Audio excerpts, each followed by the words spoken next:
Straight Shift with the Car Chick, the podcast that's all about cars, buying, selling, fixing, and driving, and sometimes pretty fast if you're the car chick.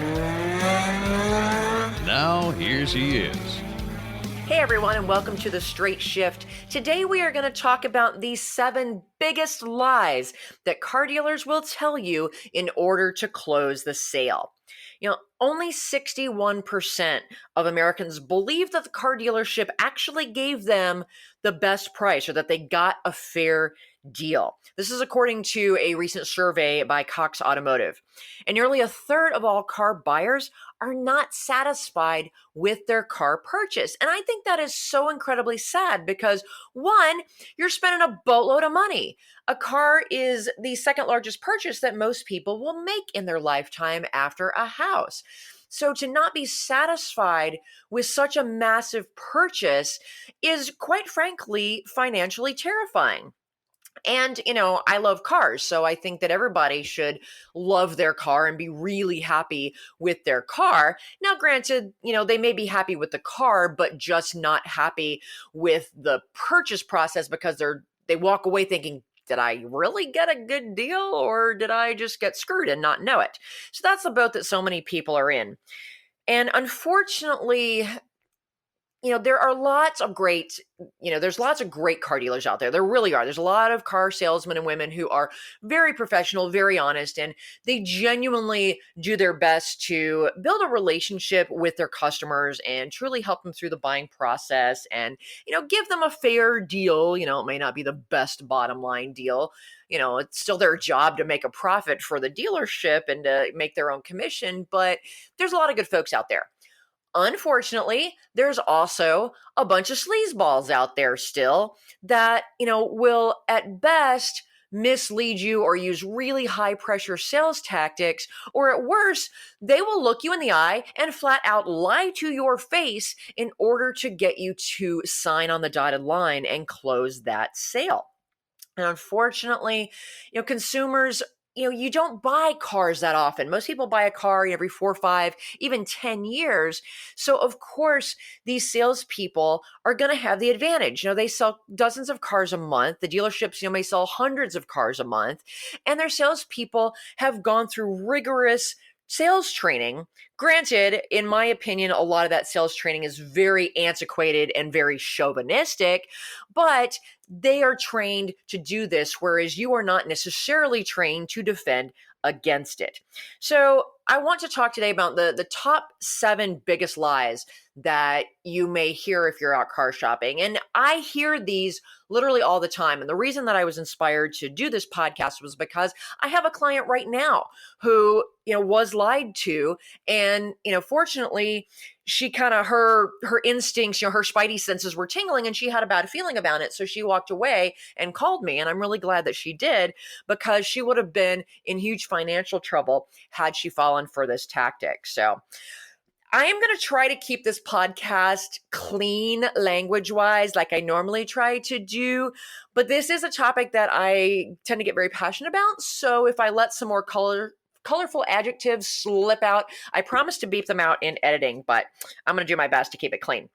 So the next time you're shopping for a car, keep these 7 things in mind and watch out for them so that you do not fall for them. So here we go. Number 1. There's someone else looking at this car. If I had a nickel for every time I heard this from a car dealer, I seriously could retire today and move to the Caribbean. Dealers even try to pull this one on me. Now, granted, sometimes it may actually be true. I had a dealer today tell me that someone else was looking at a used Lexus that I had called to inquire about for one of my clients. But in this case, it was actually true. And he was doing me a favor. He said that someone had put a deposit down on the car. I mean, it wasn't even through detailing it. There weren't even pictures on the website, but someone had just kind of blindly put a deposit down. And, we're coming in later today to look at this car and likely purchase it. And he said he'd call me if the car didn't sell so that then I could consider it for my client. So he was doing me a favor. He was being honest. And quite frankly, he was saving both of us a lot of time. But if the salesperson is pressuring you to buy now because he says there's some hypothetical other person supposedly looking at the car, take that with a grain of salt. If it turns out to be true and you miss out on that car, oh well, guess what? Another one's going to come along. They keep making cars and, so new ones keep showing up on the lot and more used cars keep getting traded in and showing up on lots. So there will be another one out there. So don't stress about that too much and don't fall for there's someone else looking at the car line to rush you through the sale and make a decision that you're not ready to make. Number 2, this is kind of related to this one. Oh, I'm sorry, that car just sold, but let me show you this other one. And this is part of the old bait and switch tactic. And this usually happens where you've called the dealership ahead of time and you're interested in a certain car. And they'll tell you, oh, yeah, come on down. You can take a look at it. And then when you get there, you get oh, I'm so sorry, it just sold. Again, this may be true, but in many cases, it had already previously sold before. They knew it was sold when you called, but they lied to you and said it was still available to get you to come into the dealership because once you're at the dealership, you are on their turf. You're on their home field and they have the home field advantage. And so they want to bring you into the dealership so that they can have the opportunity to hold you hostage and make the sale. I get that. I don't really have a problem with that. Yes, they have to attract you into the dealership, but they shouldn't lie about it. They should say, like the guy that I called this morning, this car, is already sold or there's a deposit on it. Let me call you later today when I know for sure if it's still available or not. Or I'm sorry, that car had just sold today. We haven't taken it off the website yet. But we have some others on the lot, or I can get you one just like that. We can do a dealer trade for you and get one. Would you like to come in and talk about it? Or let's talk about it over the phone.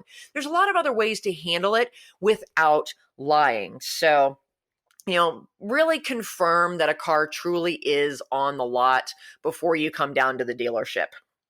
And another similar one is, oh, this is the only one within 500 miles. If you are shopping for a rare car or, say, a really popular color combination and trim level, and inventory for those exact vehicles really is scarce across the country, this could in fact be true. But it may also be just a bunch of BS to try to get you to buy that car right now. If you did your homework, like I preach in all my podcasts, you should have searched the inventory for the car that you're looking for, looking at multiple dealerships in your area, even expanding that geographic radius to look as far as you need to get an idea. Okay, are there these cars out there?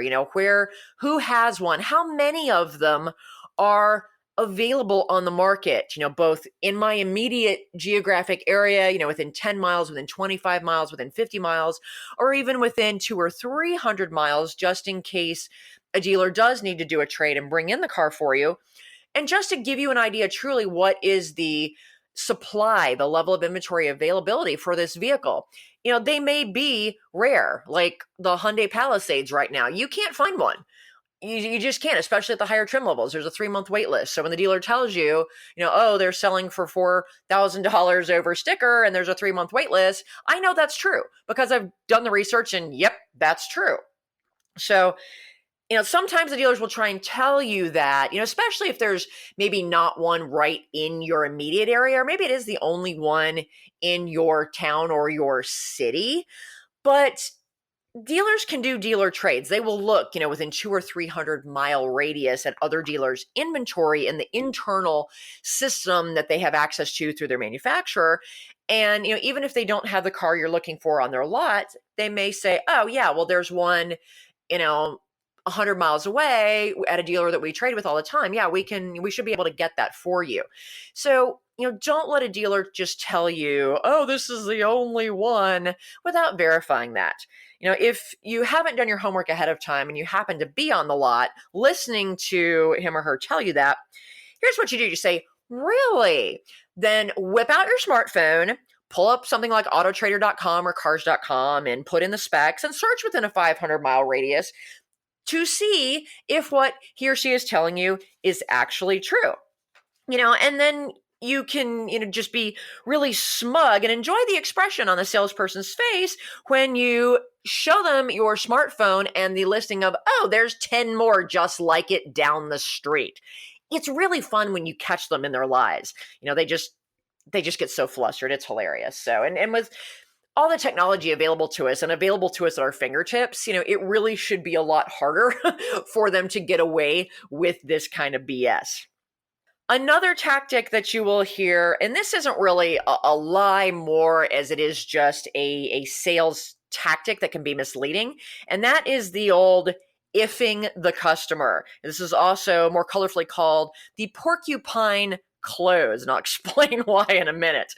But what the salesperson says is, hey, if we can do X dollars a month, will you buy the car today? So let me repeat that sentence and listen carefully. If I can get you into this car for $300 a month, will you buy it today? The key word in that sentence is not $300 a month. The key word in that sentence is if. And that is a big, giant neon if. They call it the porcupine close in sales training because the salesperson sticks you with that key question. I think it's more like stabs you with it, but they have heard in talking with you, because they've probably also fed you the line of, oh, what are you looking to pay per month? And if you, told them, which you never should, they're going to fixate on that, and they're going to be able to use that piece of data that you handed them on a silver platter in their little if statement. And the point of doing that is to get you to come into the dealership and sit down at their desk, get them into the box, like they call it, and start talking numbers with you.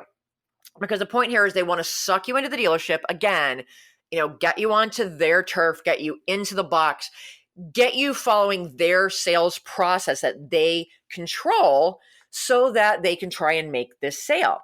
And, 9 times out of 10, they cannot get you that car at that price. The salesperson, didn't do any math in his or her head. They just heard the number that you wanted to and said, if we can do it, I have heard them like, oh, if we can do this for $150 a month, will you buy today?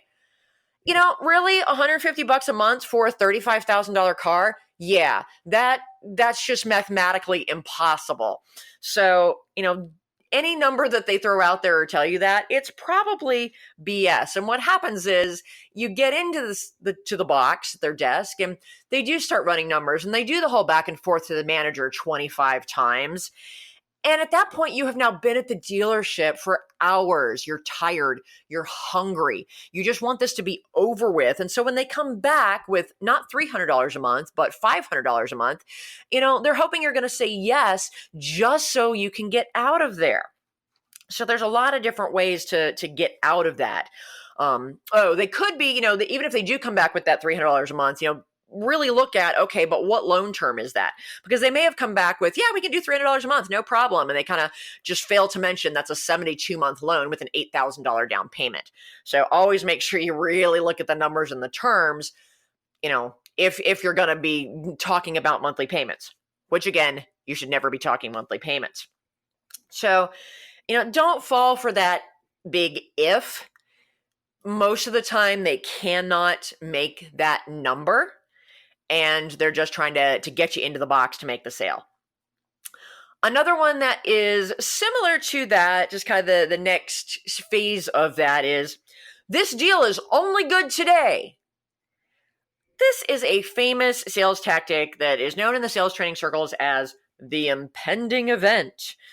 The goal is to put a lot of pressure on the buyer to make a decision right now because circumstances will change or the product won't be available later. So, oh my God, you got to buy it now. This is very similar to the lie about someone else is looking at this car. Again, they're using all of these high pressure sales tactics to get you to buy today. And the reason they do that is, number one, they're under tremendous pressure from their sales managers, and their sales managers are under tremendous pressure from the owners of the dealership to make certain sales goals for the month. And if they don't, they're not going to get paid, they're not going to eat, and they might even lose their job. And so they're trained in these high pressure tactics. They also know that if you do not buy today, statistically speaking, there is less than a 20% chance that if you walk off that lot without buying a car, that they will ever see you again, that they will make that sale. So they feel like, oh my God, I have to close the sale right now or I'm never going to see this customer again. Now, I think about that from, sales training, because I have had a lot of sales training in my life. And I think, maybe if they quit being such high pressure jerks and actually bother to, say, build a relationship with you and, be nice to you and not be all, lying and crazy and high pressure, gee, maybe those statistics might not be so grim. They might improve their chances of you coming back to them. But all right, I digress. I won't get on that whole car sales training platform there. But the deal is only good today line is usually BS, unless it's the last day of the month. Like today's the last day of October. And obviously I'm waiting till the last minute to record this podcast, which often happens. But the last day of the month, most of your pricing that you negotiate on car deals is very dependent on what incentives the manufacturers have thrown out there. And if you want to learn more about incentives, I think a couple of episodes ago, I talked all about the different incentives and how they work. So the price that you negotiate today, if it's the last day of the month, may only be good today because it's dependent on, say a few $1,000s in rebates that end at the end of the month. And even the car dealers don't know if those incentives are going to carry over or if they're going to change, what they're going to be, tomorrow on the first day of the next month. So in that situation, that statement is true. But if it's not the last day of the month, then this price is only good today is definitely BS. So a good way to respond to this is to look the salesperson in the eye and say, oh, so you're telling me that if I come back tomorrow, you can't sell me this car? Huh. Okay. I bet another dealership would, and I bet they'll honor the same price. Thanks anyway. And then walk away. And they'll either chase you down and be like, no. Or, they'll let you walk off the lot and they will probably call you tomorrow and offer you that same price or possibly even a better price. Because what you've really just said to them is, don't mess with me. I know what I'm doing, and I am going to control this process, not you. So don't feed me any of this BS. There's a lot of other dealers out there that I can give my business to. So it's all about you taking control of the deal. And if you walk away and usually let them stew on it for a few days, they'll call you back and give you a better deal, or you can, counter them and say, that was the deal 3 days ago. Now, if you want my business, you're going to have to give me this price and lower it again. So you can actually use it, kind of reverse that tactic and use it against them later. But unless it's the very last day of the month, that whole deal is only good today. Total BS. All right, I'm going to take a quick break. And when we come back, we are going to talk about 2 gigantic lies that make me so angry I could scream. Be right back after this.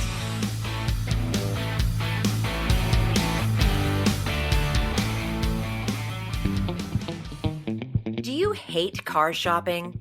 Do you worry about being taken advantage of or about finding the right car at a great price? Buying a car can be a frustrating and time-consuming experience. But what if you could get a great deal without having to do a ton of research, without having to haggle, and without the fear of buying a lemon? You can. As your personal car shopper, the Car Chick will help you pick the perfect car based on your unique lifestyle, budget, and personality.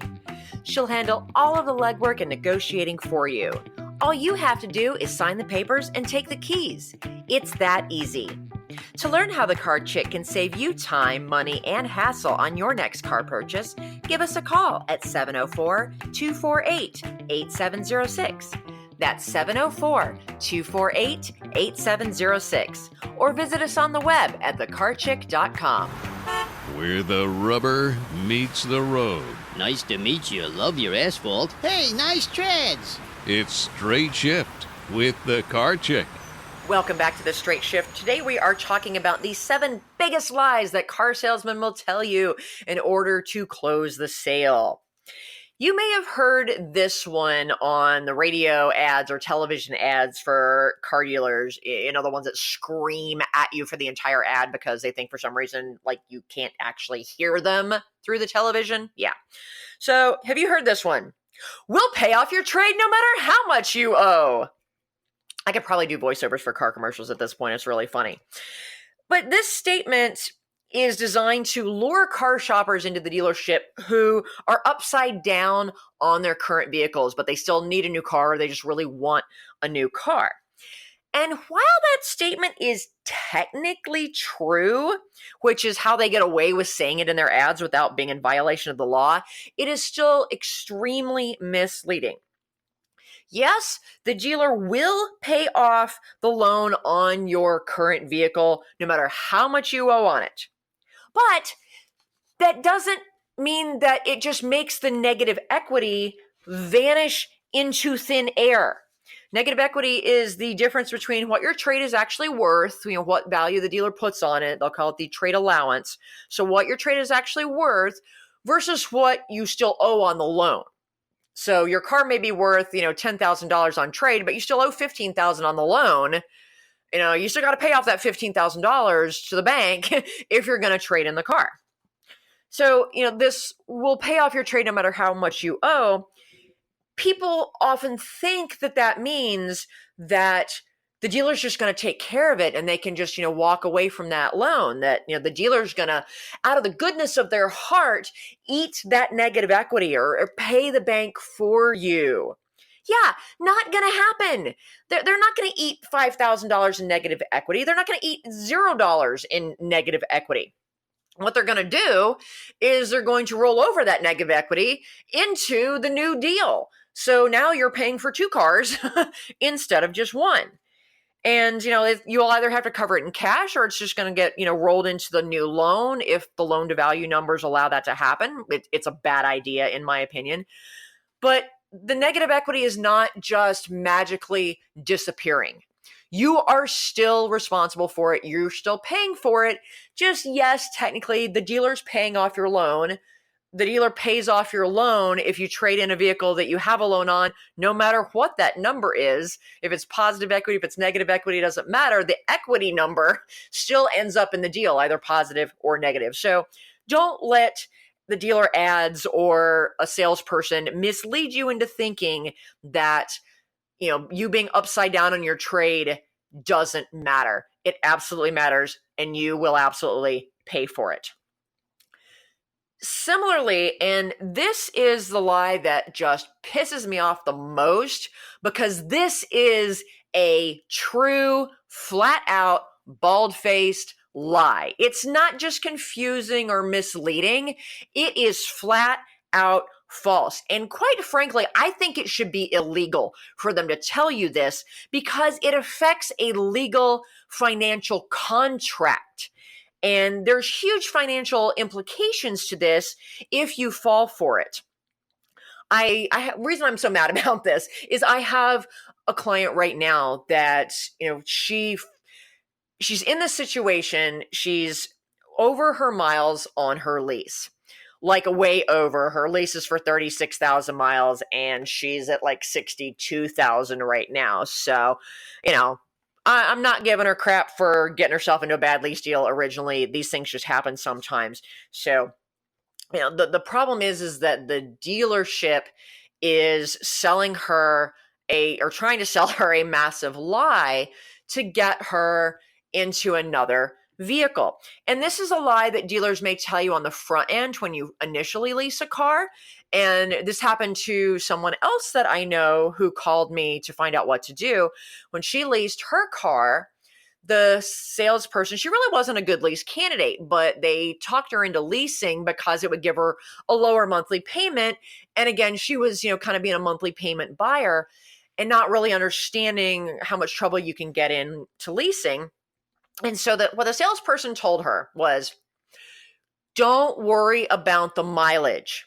If you go over your miles, we'll forgive the overages as long as you come back and lease or buy another car from us.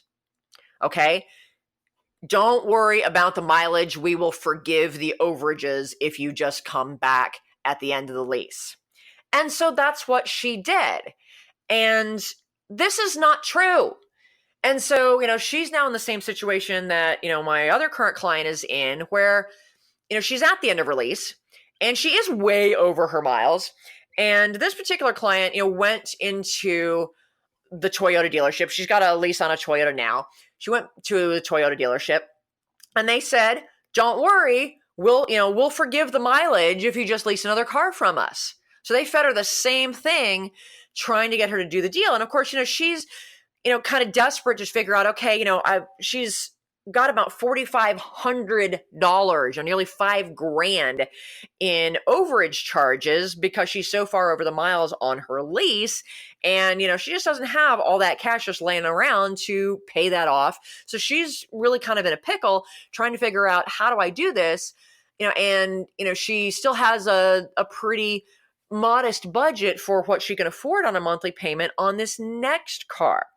So, she's really in a pickle. And so the salesperson sensed that and was like, oh, don't worry, we'll forgive the mileage overages if you just lease a new car from us. And to make it worse, here's what they did. They actually put together a quote for her, and fortunately she walked away. She didn't sign on the dotted line and do the deal. She called me and sent me that document. I looked at the quote, and the quote is for a lease, on a new Toyota. And it does list on there her old car as the trade. Now, the mileage that they listed on there is like 20,000 miles less than what's actually on the car. So I don't know if that's a typo or what happened there, but that's just completely inaccurate. But nowhere in the quote, which is shows a full pricing breakdown and then the monthly lease payments, there's nothing listed there under trade allowance or anything in the deal that accounts for either the negative equity on the car. Because if she were to just trade it in, because she went to a Subaru dealer as well and say, well, maybe I can, lease a Subaru and trade in my Toyota. And the Subaru dealer was totally honest. They have to look at it as, truly a trade. And as a pure trade vehicle, it's like 8,000 in negative equity. And they put that on there and they showed her, you're going to have to roll over 8,000 in negative equity. So this, $400 a month lease is now a $700 a month lease. And they quite frankly told her it was a bad idea. So I respect that. But the Toyota dealer did not do that. It was not factored in there at all. It was just purely lease numbers, on a new Toyota. And so I'm looking at that and I'm going, this is not right. Here's the truth. The dealership does not own that leased car. They don't control the lease. They have no say in it whatsoever. That is all the leasing company. When you turn in a leased vehicle, yes, you're turning it into the dealership, and you can do it as a part of leasing a new car or buying a new car. That's perfectly fine. But here's what actually happens. The dealer takes it in, and then they just call the leasing company and say, hey, we took this, somebody turned in their lease to us.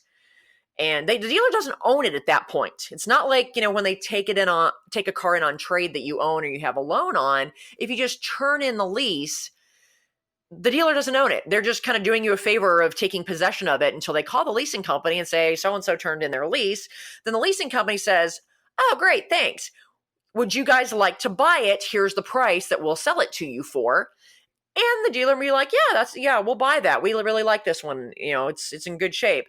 Or like in this situation, that buy price is going to be way higher than it's actually worth because of the extra miles. And the dealer's going to be like, heck no, I don't want that. In which case the leasing company says, okay, great. A truck will be by on Tuesday to pick it up. And then the leasing company goes and picks it up and brings it back to them or takes it to the auction or whatever. The dealer does not own that leased turn-in car. So they have no authority to say, we'll forgive anything. And let me tell you, the leasing company, they don't forgive squat. I mean, at best, they might forgive a couple scratches on the bumper, but they are not going to forgive mileage overages. It is in your contract. When you sign the lease that it's going to be, 18, 20, 25 cents a mile over, and you're going to have to pay that. So in this situation, had this woman, fallen for this bald-faced lie the salesman fed her. And if she would have signed a contract for a new lease on a new Toyota, she would have turned in the old one. And then in a week or two, Toyota Financial would have called her, or basically they just would have sent her an invoice in the mail for the $5,000 in overage charges that she was still responsible for. The dealer was not going to pay that for her. She was still going to be on the hook for it, and she would not have known that. So this is why it makes me so angry when they do that. So I had decided to have a little fun with this, right? I like picking on dealers when they try to pull BS. And so I called this dealership. I called the sales manager whose name was on that quote sheet and, explained to him like, hey, my client came in on her own and, so-and-so put together this lease deal for her. And he said that, that you guys will forgive the mileage overage. She's at 62,000 miles. The lease was for 36,000, but your salesperson said that you guys would just totally forgive that. So I just wanted to review these numbers with you. Can we do that? And he's like, okay. And I said, so the way I'm reading this quote, he pulled it up in his system. I said, so I'm reading this as, so the about $5,000 in mileage overage charges, you guys are going to cut the check to Toyota Financial for that, right? He's like, there was like dead silence. And then it's like, well, I'm not really sure how the salesperson structured that deal. I'm going to have to look into that and get back to you. Click, and he hangs up on me. It was hilarious. And so I'm like, yep, complete BS. So now this is just a situation that makes me mad. And I hate that salespeople do this because leasing is confusing enough and people get themselves in enough trouble even when they go through an honest lease process. So, for the salesperson to lie to them and say that the mileage doesn't matter on a lease, it absolutely 100% matters. It matters a lot, and you can get yourself in trouble. So, again, go back to my previous podcasts about leasing if you want to learn the ins and outs of leasing and what not to do. But don't fall for the lie that, I will forgive the mileage. The dealership is not in a position of authority to forgive that mileage. They are not going to cut a check out of their own pocket for your overages. They're either going to roll it over into a new lease, just like they might roll over the negative equity on a loan into a new deal, or they might try to bury it like this, and then you just get a bill for those overage charges in a few weeks. But the ink is already dried on your new contract, and you are SOL. You do not have any recourse in that situation. You can try calling a consumer fraud attorney, and maybe they'll be able to make a case. But unless you got it in writing from the dealership that they will cover the overage charges for you and you will not be responsible for them, you do not have a legal leg to stand on. So don't fall for that. Okay, I'm going to get off my pedestal now. Until I'm really mad about this. There's a lot of good car dealers out there, like I said, and a lot of really good salespeople that are not high pressure. The dealership has decided not to take that tactic. They've updated their sales training to the 20th century, and they're genuinely trying to do a good job. They're putting together honest deals. They're treating the customers well, both men and women. But there are still complete douchebags out there, pardon my French, that still do this. Now, you can avoid all of these scenarios, or at least most of them, by doing your homework like I tell you to do. Ask very specific and detailed questions. Negotiate over the phone and via email. Don't get onto their turf and let them control the situation. Never give them the home court advantage. And get everything in writing. And not just in an email, but on a legal document, on a buyer's order, on a legal contract, on a WEO, one of the legal documents that you would have to sign as a part of the deal, so that if there is any BS after the fact, you have at least a legal document that you can take to an attorney, or you can take to the courts. You can take back to the general manager of the dealership and say, hey, this is what you promised. Make sure that when you're buying a car that you set the process yourself. You determine the pace. You decide how you're going to do it, and take your time so that you don't fall for the high pressure sales tactics. You don't fall for any of the lies or any of the other BS that is out there. I am headed to SEMA next week in beautiful Las Vegas, baby. SEMA is the Specialty Equipment Manufacturers Association, and the SEMA show is the world's largest trade show for car-related crap. It's just amazing. It fills all 7 buildings of the Las Vegas Convention Center, all of the parking lots, amazing builds from the best builders out there. There's even an entire building filled with nothing but lug nuts. It's a crazy show. It's a lot of fun. My co-host and co-producer for the Rust Rescue TV show that I do, we are going out there and we will be in the Zero Rust booth in the North Hall in the Collision Repair Center, signing autographs and meeting our fans at various times during the week. Zero Rust is our primary sponsor for the Rust Rescue television show. And if you haven't seen that, be sure to check that out at rustrescuetv.com. It is all about restoring classic cars on a $10,000 budget. So if you are at the SEMA show, we hope you'll stop by and see us. I promise to take lots of pictures and some video to show you all the crazy stuff that's there. So when I get back, I'll let you guys know, and you can check that out on my social media. So take care, folks. Drive safely. I'm out of here. The Straight Shift podcast is copyright LeeAnn Shattuck, the Car Chick, 2017. All views expressed by guest and or co-hosts are those of the guest and or co-hosts, and not necessarily those of LeeAnn Shattuck or the Car Chick.